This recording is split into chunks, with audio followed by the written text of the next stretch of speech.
رو خودروی چانگانتون CS 35 و CS 55 که استقبال خیلی خوبی هم تو بازار ازش انجام شد، شاهد این بودیم که اگه اشتباه نکنم شرکت پارس خودرو هم معول شد این قضیه که مونتاژ این خودروها رو داخلی یعنی انجام بدن با حالا تغییر نام P421 و P441. بله حتی لوگو خودرو هم تغییر کرده به لوگوی سایپا. بله همون میزان استانداردی که حالا فرمودید داخلی سازی فعلا داره روش انجام میشه. آیا قصدی داره در آینده مثلا سایپا روند داخلی سازیشو افزایش هم بده یا نه؟ طبق قراردادی که همیشه حالا گروه سایپا لحاظ کرده توی حالا اون توافقات بین‌المللی که داره با شرکای خارجی، یه حداقل داخلی سازی رو ما همیشه در نظر گرفتیم و یه برنامه افزایش داخلی سازی که روی این محصول هم اعمال خواهد شد. میگم محصولات معمولا با مونتاژی‌ها رو عرض می‌کنم با 20% داخلی سازی شروع می‌کنیم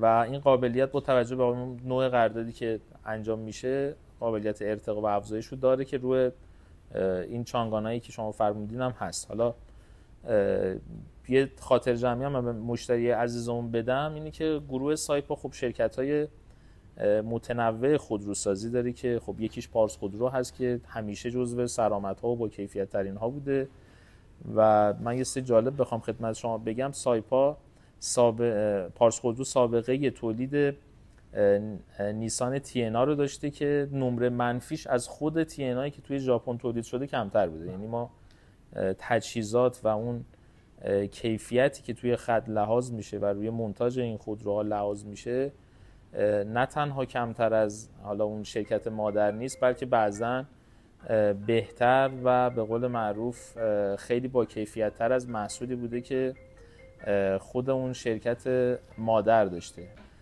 توی چانگان هم این اتفاق خواهد افتاد و این محصول با کیفیت نه تنها مشابه، ایشالله با کیفیت بهتر خدمت همه عزیزان عرضه خواهد شد. آیا قراره این محصولات چانگان، یعنی این دو محصولی که در حال حاضر در طریق سایپا عرضه میشه همینجا یعنی بسنده بشه یا اینکه نه محصولات دیگری هم قراره بهش اضافه بشه؟ خب ببینید، همونطور که مستحضر هستید چانگان جزو بزرگترین شرکت‌های خودروسازی در چین هست که هم بسیار خوشنامه، هم تنوع محصول بالایی داره و همین که جزو شرکای استراتژیک ما هست و سالها سابقه همکاری با گروه خودروسازی سایپا رو داره. محصولات متنوعی تا حالا در ایران مونتاژ شده و عرضه شده، محصولات جدیدی رو هم در راه داریم و طبق قرارداد و توافقی هم که با چانگان صورت گرفته محصولات بیشتری از این گروه خودروسازی هم در ایران ان شاءالله مونتاژ خواهد شد و ما به سبد محصولاتمون اضافه خواهیم کرد.